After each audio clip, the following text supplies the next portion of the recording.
Dr. Tashia Robertson, Tashia Robertson. Welcome to RDI TV. So I was born on August the 23rd, 1976 in Washington, D.C. I'm a Washingtonian. And I was raised there. When I turned 22, I lost my father. My mom had already moved to Ohio. And the reason why she came here is because my brother, Cochise, had got a scholarship to OSU. So that was the beginning phase of us moving to Ohio. After losing my father, I moved here, and I've been here in Columbus, Ohio ever since. Losing my father, it caused me to want to be closer to where my other parent was, which my mom. She had moved here, and in all actuality, prior to moving here, I was actually having some problems with my oldest son. Okay. And so I actually came here to drop him off. She agreed to, take him for a little while. And so when I got here, pulling into Columbus, Ohio, I was like, wow, this is something different. My mom is here. And she agreed to my son being here. So I asked her, I'm like, Mom, do you mind if me and the other kids come and stay with you for a little while until we get a place? So I literally went back to DC, got my other 5 children, and at that time I had 6 children. And then I migrated here. And I apologize, I was 24. You was 24. Yeah. And then once I moved back here, once I came here, I established my life here, got into barber school, and got my own apartment and everything with the 6 children. And I established myself here. I would say that I was a troubled teen. I think that we had some family conflicts. I'm not sure if it was personality. However, I guess when we become teenagers, we kind of come into ourselves, and some things that, our parents, when they try to discipline us and things like that, we kind of like, if we don't feel that it's just, we take a stand on it. And I think that at that point when I rebelled, my mom was kind of done with me. So she kicked me out. And then I ended up staying from different people's family members' houses and stuff like that. And then eventually I got caught up and got, caught a charge. So there was a point where after my mom put me out that I ended up selling drugs so I could make some money and, try to take care of myself. Stole from stores, different things like that, just trying to survive. Slept in abandoned cars. All of those things were things that was a part of when I was 14 years old, a part of my life. I eventually got in trouble. I ended up assaulting someone, and I ended up getting locked up.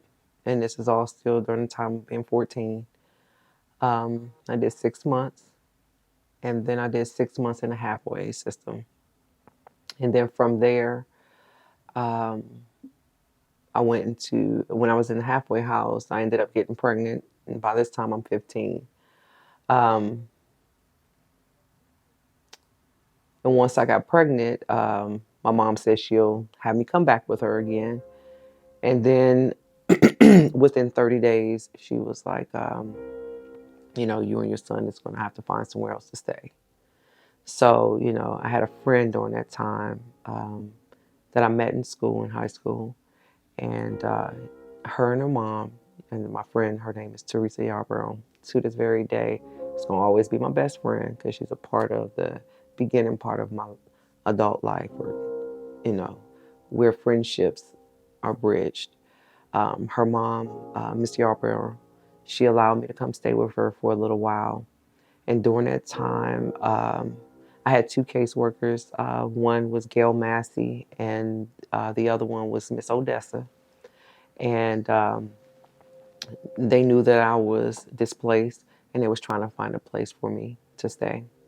So during that time, they found someone that gave me an opportunity and said, hey, Tashia, we have an interview set up with you with a man named Larry McLeod.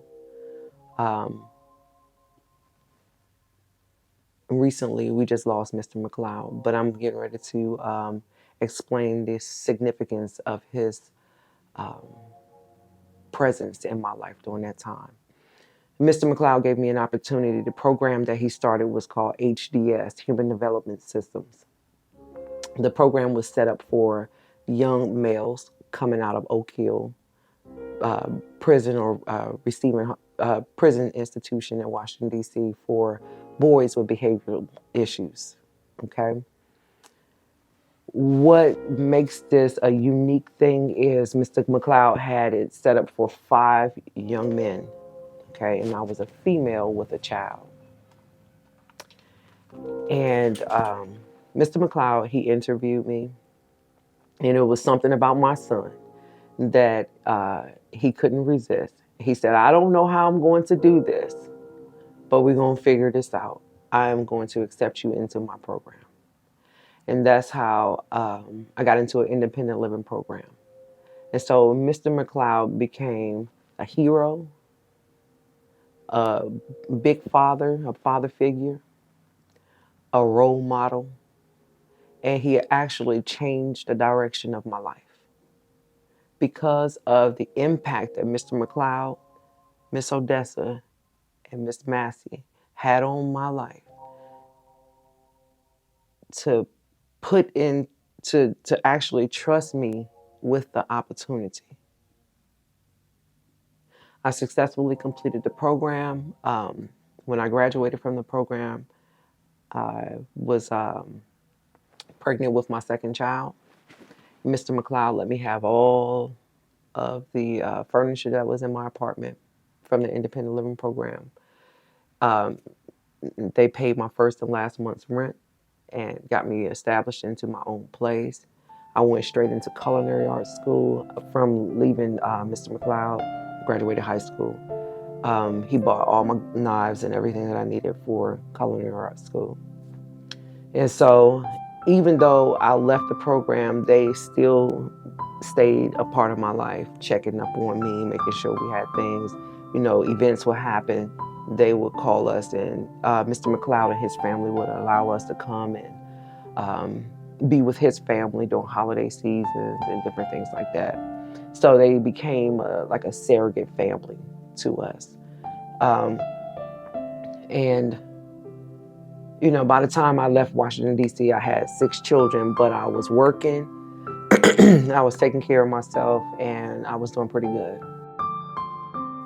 The achievements that I have accomplished throughout my life are, I graduated from Barber College back in 2002 at Columbus State Barber College. In 2006, I started my associate's degree at Columbus State Community College. I got associates in mental health, chemical dependency, and mental retardation. I moved on from Columbus State to Capital University. I got my bachelor's degree in interdisciplinary studies in behavioral science and counseling. Then I moved on from there to Capella University. I got my master's degree in my master's degree in human behavior. And then I continued on into the PhD program. And now I have my PhD in advanced studies in human behavior. And those are my academic achievements. But then I also have my ordination that I received in July 28th of 2022 as a pastor in the ministry. Which accomplishment is the most biggest to me? I believe that each one is significant in its time frame, meaning it continued to build on and I'm still building. So even though I have a PhD in advanced studies in human behavior, there are more things that I'm seeking to accomplish. One of those things is fully establishing my business and being able to help people in the reentry program. Fully being dedicated to ministry and doing the things that God wants me to do. And so I think that when it comes down to, if I wanted to identify what is my greatest accomplishment, I would actually say the relationship that I have with God. I currently operate 3 businesses. One of them, as a barber, I still take care of clients. I'm sorry, I actually have 4 businesses that I run. I do consulting for individuals who want to open up their own businesses. I help them out with a blueprint on the steps that would be needed to successfully open up a business. I have a company that is called Dependable Supply Services. And with Dependable Supply Services, we provide post-construction cleaning. And we also do renovations of homes, painting, laying floors. I have a crew for that. And then I have the Standing Strong Ministry, which is an active ministry that assists women who are dealing with domestic violence issues, upliftment and encouragement. And then I have Building Bridges Behavioral Health, which is works hand in hand with Dependable Supply Services. And what Building Bridges does is provide the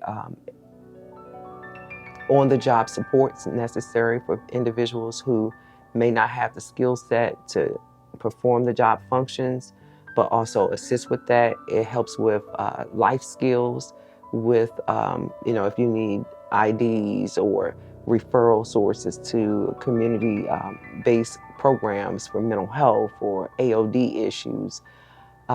It's the way that it's set up is if a guy comes in and let's say they're willing to work, they want to work, but they don't have transportation, we'll assist with transportation. That's what Dependable Supply does. Building Bridges does. If a person doesn't have their safety equipment that is necessary to be on the construction sites, we'll provide the hard-toe shoes, the steel-toe boots, the hats, and the safety equipment that they need. So that's the businesses.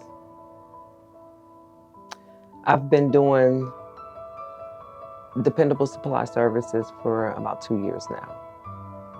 As far as time management is concerned, because we are in between contracts, or when we're in between contracts, I'm able to accomplish other things.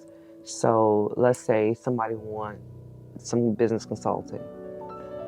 Well, it doesn't happen on a daily basis. It's not like there's somebody that is lined up every single day that wants to come in the office and sit down and do business consulting. So it's kind of random. So that's based on that. So if somebody called me and they say, hey, can you assist me with some work on the business or what have you, I may say, let's schedule a Saturday morning. And most of the things that I do is early in the morning. Because I juggle so many things, being a mom, it's like, it just goes where it needs to go and we just keep flowing. As far as time management is concerned, there's a cutoff time in the evening where I kind of shut everything down. I forgot, I'm also a teacher too. I'm an adjunct at the university.